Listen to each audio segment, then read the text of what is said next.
channel Mother Microbiology, myself Harshita Gehewar. So once again I am back with my new video. So as per my last video मैंने उसमें कुछ topics बताए थे research से related. So I hope जिन्होंने उसे देखा होगा उन्हें वो समझ में आया होगा and I make also sure कि वो काफ़ी यूजफुल हो. आज इसी बात को ध्यान में रखते हुए यूजफुल एंड इम्पॉर्टेंट कॉन्सेप्ट को ध्यान में रखते हुए मैं एक दूसरा वीडियो लेके आई हूँ जिसका टॉपिक है सैल्मोनेला टाइफी. इस टॉपिक से हम स्टार्टिंग मतलब 9th-10th से ही हम ये टॉपिक पढ़ते हैं एंड इसके कुछ कॉन्सेप्ट हैं जो क्लियर होना बहुत ज़रूरी है. तो आज specially class 9th and 10th के लिए मैं ये टॉपिक लेके आई हूँ. So I hope the people और the student who are watching this video they understand concept very well. So first of all what is salmonella typhi. Salmonella typhi एक वो बैक्टीरिया है जो हमारे शरीर में आने के बाद में बहुत सारी प्रॉब्लम्स को क्रिएट करता है. ज़्यादातर उसकी जो प्रॉब्लम्स क्रिएट होती हैं वो होते ही फूड पॉइजनिंग जैसी. तो हम सबसे पहले ये जानते हैं कि सैल्मोनेला टाइफी है क्या. सैल्मोनेला टाइफी एक नेगेटिव ग्राम बैक्टीरिया है. जैसे कि हम जानते हैं कि बैक्टीरिया दो तरीके के होते हैं, gram negative and gram positive. उसी में सैल्मोनेला टाइफी जो है ग्राम नेगेटिव बैक्टीरिया के कैटेगरी में आता है. साथ ही साथ जो इसका शेप होता है वो होता है rod shaped. It's like this, rod shaped. ये रॉड शेप्ड का बैक्टीरिया होता है. साथ ही साथ में इसके अंदर बहुत सारी एक कह सकते हैं कि बहुत सारी स्प्रिंकल्स होती हैं, स्पिंडल्स होती हैं. हमने देखा है कि जितने भी सैल्मोनेला टाइफी जैसे चीज़ें हैं वो बाद में एज ए टाइफाइड उसको जाना जाता है क्योंकि वो आता है किसी भी कंटामिनेटेड वाटर के थ्रू, कंटामिनेटेड फूड के थ्रू. कंटामिनेशन कैसे होता है, ज़्यादातर हम लोग फूड्स लेते हैं या फिर हम रेस्टोरेंट्स में खाना खाते हैं, वो जगह पे थोड़ा बहुत हाइजीनिक प्रैक्टिसेस होती हैं.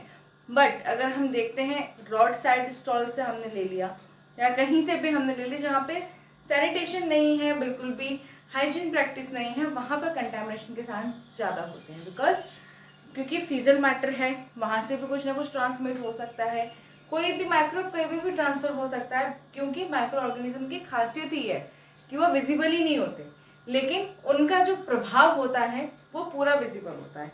यही उनकी खासियत है. अब हम वापस आते हैं back to the point. What is salmonella typhi.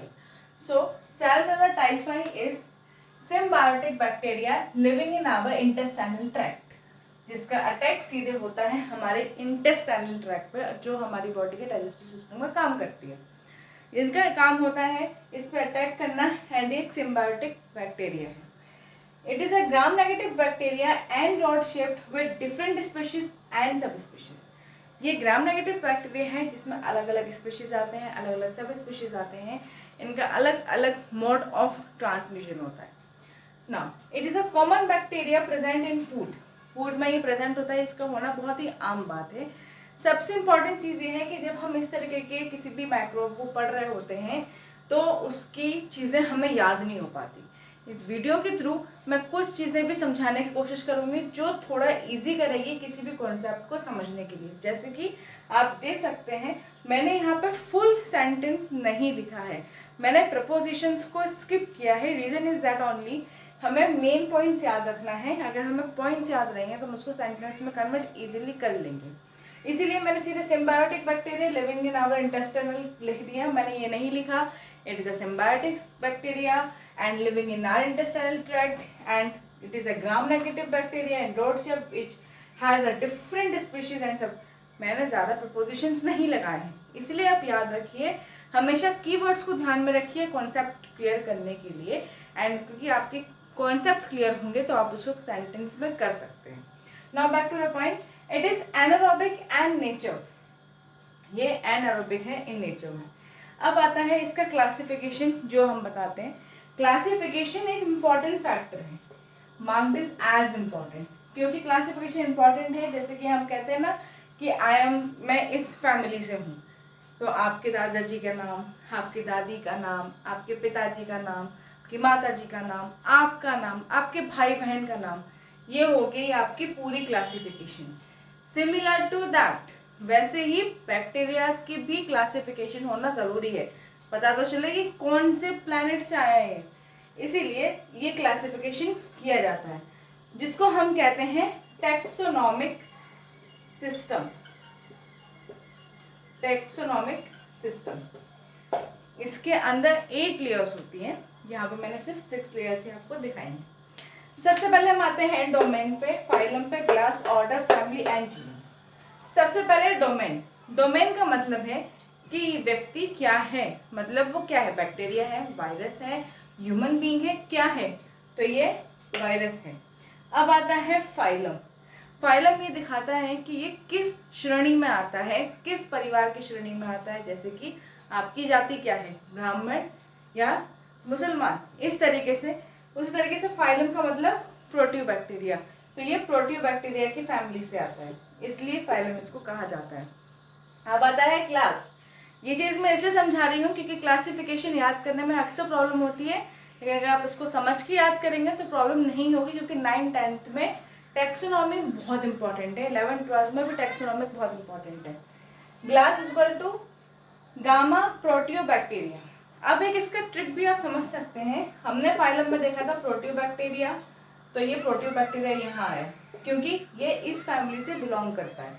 अब इसने पूछा था क्लास। क्लास का मतलब ये होता है, जैसे कि आप ये कॉन्सेप्ट भी समझ के याद कर सकते हैं कि आपका क्लास क्या है, आप कौन सी क्लास में पढ़ते हो, 2nd में, 3rd में, 4th में, 5th में, किस में पढ़ते हो, तो वही चीज़ हमने यहाँ पे गामा से इसको डिनोट कर दिया। जैसे हम देख कहते हैं ना, alpha beta gamma, give me some sunrise, give me some rays, इस गाने से आप इसको याद कर सकते हो, गामा प्रोटियोबैक्टीरिया। तो ग्लास हुआ gamma proteobacteria. Now order. Order का मतलब है कि ये किस फैमिली के किस उससे रिलेट करता है, जिसमें इसको ये वर्क मिला है, कहाँ से इसको ये वर्क मिला है उस एफिशिएंसी से करने का, तो वो मिला है एंटेरोबैक्टेरल से। एंटेरोबैक्टेरल्स, ये इसका ऑर्डर है। अब आता है हम फैमिली पे, तो इसकी फैमिली क्या है, एंटेरोबैक्टेरिया। एग्जैक्टली सेम थिंग है, एंटेरोबैक्टेरल्स आ गया था और ये एंटेरोबैक्टेरिया हो गया, क्योंकि फैमिली इसकी ये है, ये इसका डोमेन था, फैमिली इसकी ये है, यानी कि आप इसे जाति कह सकते हैं, इसे परिवार, सिंपल। नाउ आता है जीनस। जीनस का मतलब ये होता है आपके पुरखें, जैसे हम कहते हैं ना पुरखें, या आपके क्या कहते हैं, जो भी आपके जितने पूर्वज होते हैं, तो like that it's a genus. तो जीनस क्या है इसका, सैल्मोनेला एंड टाइफाई इसको इसलिए बोला जाता है जो कि उसके स्पीशीज का क्लास है, वो स्पीशीज हो गया टाइफाई। ये आपका क्लासिफिकेशन। तो आई होप कि आपको क्लासिफिकेशन समझ में आया होगा। डोमेन मतलब जाति, फाइलम मतलब उसका क्लास, क्लास नहीं मतलब फैमिली किससे रिलेट करती है, क्लास उसका क्लास, ऑर्डर उसको किसने ऑर्डर दिया, और फैमिली जिससे वो ताल्लुक रखता है, जीनस जो उसके पूर्वज हैं। एंड गामा प्रोटियोबैक्टीरिया आपको वैसे ही याद रहेगा, give me some sunrise, give me some raise, 3 idiots के से गाने से आप इसको याद कर सकते हो। तो ये बहुत ही सिंपल सा फंडा है क्लासिफिकेशन को याद करने के लिए, क्योंकि 9th 10th 11th 12th जो भी बायोलॉजी स्टूडेंट होंगे उन्हें पता होगा टैक्सोनॉमी उसमें पूछी जाती है। तो ये तरीका है इसको याद करने का। Here is the structure of Salmonella typhi, which is very important for the diagram and for the exam purposes. तो इसमें जो हम स्ट्रक्चर देख रहे हैं, आप यहाँ पे देख रहे होंगे कि एक जिगजैग पैनल में बना हुआ है। तो ये जो जिगजैग है, इसके अंदर है न्यूक्लियर डीएनए।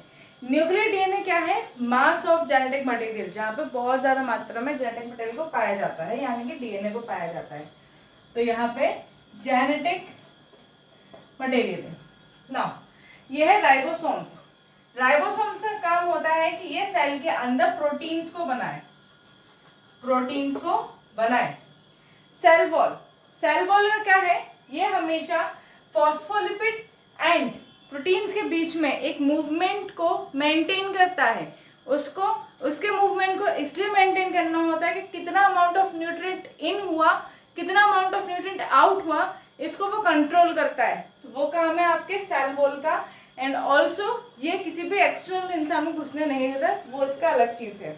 अब आता है प्लाज्मा मेम्ब्रेन। प्लाज्मा मेम्ब्रेन इसकी 3rd लेयर है, जो कि एक इम्पॉर्टेंट लेयर है। प्लाज्मा मेम्ब्रेन का काम होता है कि यहाँ पे किसी भी उसको टिकने नहीं देता, स्टिक एजेंट्स को। नाउ कैप्सूल का काम ये है कि ये इसके पूरे सेल को जो है ड्राई नहीं होने देगा, इसको एंगल्फ रखेगा लार्ज मैक्रो मॉलिक्यूल से, जिसकी वजह से जब ये उसके सराउंडिंग में रहेगा तो कोई भी ज़्यादा ड्राइनेस वहाँ पे आ ही नहीं सकती, वो मॉइस्ट रहेगा तो उसका वो सब चीज़ें मेंटेन रहेंगी, उसका एनवायरमेंट मेंटेन रहेगा। अभी आता है हेयर लाइक स्ट्रक्चर पिली। पिली का काम क्या है?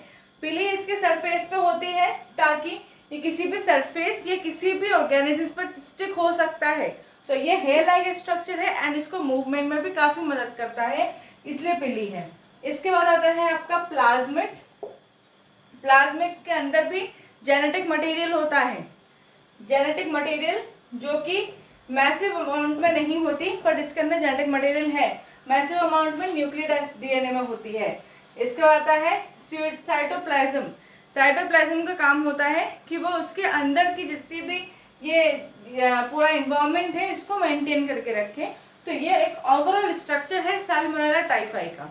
तो इस वीडियो में मैंने जो मेन फोकस किया है वो क्या है, क्लासिफिकेशन पे, एंड लास्ट में आपको स्ट्रक्चर बताया है। वैसे तो सैल्मोनेला टाइफाई एक बहुत ही ब्रॉड सब्जेक्ट, बहुत ही ब्रॉड टॉपिक है समझाने के लिए, लेकिन आज मैं वीडियो में सिर्फ और सिर्फ इसके दो चीज़ों में आपको दिखाई है, that is classification and structure, and थोड़ा सा इंट्रोडक्शन दिया है कि ये ग्राम नेगेटिव बैक्टीरिया है, रोड शेप्ड का होता है, ये जो है अलग ही कैटेगरी में आता है जिसकी वजह से टाइफाइड होता है, एंड इसके वजह से हमारे स्टमक में प्रॉब्लम्स क्रिएट होती हैं, डिस्टर्बेंस रहता है एंड फीवर भी आता है। तो ये सारी चीज़ें मैंने आपको बताई हैं। So I hope you understand the topic, and please share and subscribe my channel more and more, especially for the students, because my channel is properly for the biology. It's not only for microbiology. Microbiology is also a part of biology, and I am going to concern on the topic regarding to the biology. I never compare in between biology and microbiology. तो मैं microbiology भी दूंगी, biology भी दूंगी, जरूरत पड़ी तो biotechnology भी दूंगी, आपको पूरी बायोलॉजी यहाँ मिलेगी। इसीलिए आपको जिस भी तरीके की प्रॉब्लम हो, जिस भी टॉपिक पे हो, बायोलॉजी से कंसर्न हो, चाहे वो क्लास 9, 10, 11, 12, वेदर इट इज, आप मुझसे पूछ सकते हैं, कमेंट में डाल सकते हैं, एंड आप मुझसे कम्युनिटी पोस्ट पिट करके बता सकते हैं, क्योंकि आपका जब तक किसी भी तरीके का कोई मेरे पास रिस्पॉन्स नहीं आएगा, I am not able to give more videos regarding to that. So I hope the video and I hope to like my video. So please press the button like and please subscribe my channel if you not subscribed it yet, so when I upload my new video you get easily notified. So thank you so much. Meet you in the next video.